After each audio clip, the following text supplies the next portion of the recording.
This, guys, let me tell you about this. So this is an African rock python that we saw. Now, at night time, we're driving around this area. I'm just looking for Isaac Vashine. We're desperately trying to find a leopard. But what do we find instead of a leopard?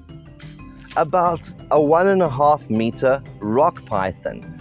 So everyone can ask, I'm not the biggest fan of snakes, but to see a rock python, it's actually something very, very, very special.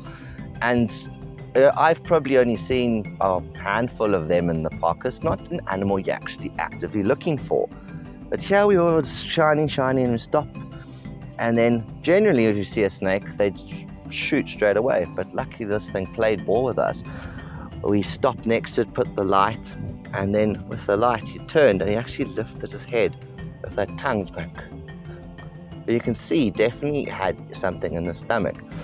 But for me, it's all about the special sightings, not just about the big stuff. Like seeing a rock python, seeing a black mamba is something you don't see every day. So for me, this was a very, very, very special sighting, and something which I really hope I can see a little bit more of in the future.